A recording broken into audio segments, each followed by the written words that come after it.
Andro vitsivitsy lasa izay moa dia miparitaka ao anatin'ny tambanjotra antserasera ny sarin'ny filohan'ny fanavozana Andramatoa Colonel Mikael izay miendrika alika betsaka ireo tohina maro ihany koa ireo milazany hoe tsy ho atoavintsika malagasy ny mifanaleka ary tsy kolontsainantsika velively izany. Maro raha teo ireo olona izay pomba ny fitondrana milazany hoe omena vola izay olona mahalala ny tompony io pejy izay nanaparitaka io sary io ary omena vola ihany koa izay mahafantatra azy. Na tiana na tsy tiana aloha dia tsy mety ny mifanalika satria ny olombelona dia iray ihany, ny olombelona ihany koa dia samy manana ny kolontsainy, samy manana ny firazanany ihany koa. Etsy ankilany ihany koa ny pejy maromaro izay mpanohitra ny fitondrana ankehitriny dia milazany hoe ry Gasikara Fensoa, ilay ministry ny serasera sy ny kolontsaina voararan'ny lalàna ny mampitovy olona amin'ny biby ary mampiditra amponja izany hoy izy ireo. Kanefa kosa ny zavatra mahagaga dia ny PM Herinsalama mandroso foana ny sarety fa avelantsika hivovo izay amboa. Izany hoe izay tsy mankasitraka sy ireo mpanakihana izao fitondrana fanavozana izao dia mazava ho azy fa alika mivovoa hoy ireo pejy sasansasany izay mpanohitra ny fitondrana ankehitriny.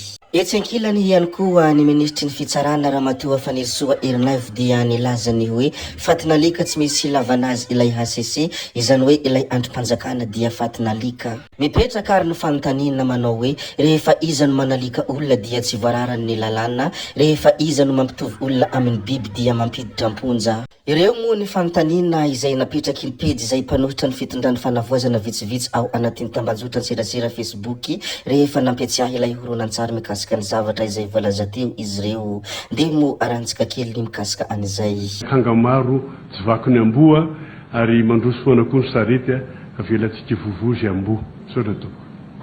Zany dia midika fa tena hoe tsisy lavanazy le HCC, tena hoe fatinalika tsisy lavanazy, miala tsiny amin'ny fitenenana mais je n'ai pas les mots. Araka ny loharanom-baovao izay navoaka ny pejy Dinosky Space moa dia naverina nampidirina amponja Iraisa. Voalaza fa naverina nahiditra amponja eny ambohitra biby omaly Iraisa razay vola taoriany nanaovana famotorana sy nanolorana azy teo anatrehany fampanoavana. Raha tsy ahivina dia nivoaka ny fonja Iraisa herinandro vitsy lasa kanefa tsy tao anatiny ireo nisitraka famelana izy ary tsy voasokajy ho gadra politika.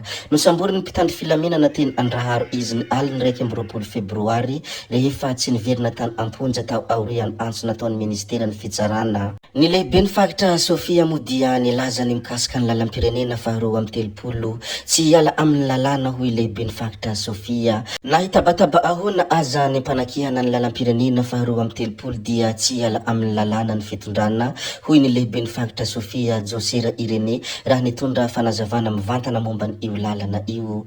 Nambarany fa hajena hatrany ny lalàna manankery ary tsy hisy fanapahan-kevitra hivoaka ivelan'ny rafitra ara-dalàna na inona tsikera sy resabe manodidina ny lalam-pirenena faharoa amin'ny 30. Mikasiky ny lalagna mampitabataba holo jiaby ao RN32 azavaigny amintsika zaraigny amintsika ny vaovao atsika jiaby dia mahay mahafantatra fa zany lalagna nasionaly zany dia anjarany fitondrana foibe ny magnano azy tsy compétence ny région zany fa nohony izy mampijaly ny zanaky ny faritra dia manana didiny lehibe ny faritra magnetsiketsiky ny fitondrana foibe zay tompony andraiky hagnamboatra azy.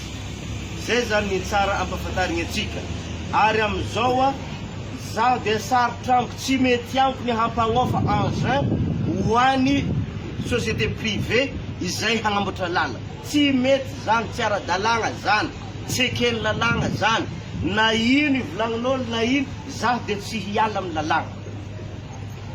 Zay zany tsara ambaratsika fa kosa ny travaux publics no mindrana an'izay amintsika dia izaho dia magnome satria fanjakana dia azonay ampiagna dia efa nangataka zareo nagnano taratasy dia efa nomeko zay nilainy travaux publics ahafahanjareo magnampy tosiky ny fagnamboarana ny lalana.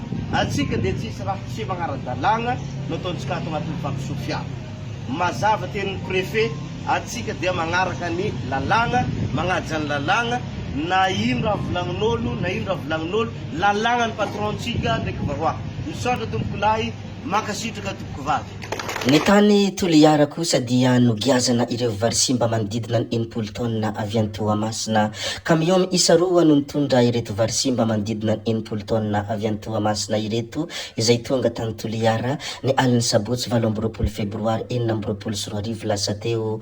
Voalaza ihany koa anefa fa tsy nisy ny fahazahoan-dalana hitondra ny vary avy amin'ny fitaleavam-pagitry ny varotra sy ny fanjifana antsinanana, izay fitsipika tokony arahany izay rehetra mitatitra vary toy izao. Efa nogiazan'ny tompona ndraikitra mo ireto vary ireto ny androny alatsinainy. Ny filoham-pirenena Amerikanina Donald Trump mo dia niantso ireo Amerikanina hiala any Moyen-Orient i Donald Trump.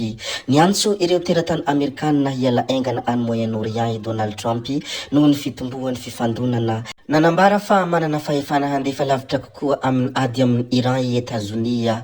Nolazainy fa efa voahomana mialoha lavitra ny fandaharam-potoana ny hetsika ara-miaramila tanterana ankehitriny ka vonina handroso bebe kokoa i Washington raha ilaina izany zavatra izany. Anisan'izany ny mety handefasana miaramila an-tanety raha mitaky izany ny fivoarany toedrara ankehitriny. Zay ihany koa no namarana ny videontsika ry tompoko vavy sy tompoko lahy koa dia mankasitraka anareo na vita ny haino hatramin'ny farany, ary mbola manentana anareo foana ny mbola hanaraka ny video manaraka izay alatsaka iato misesisesy. Zay fa tsala VNN resaka hametra beloma izahay, veloma vetivety amin'ny manaraka indray no manao ny misimisy, veloma ry tompoko lahy, veloma tompoko vavy.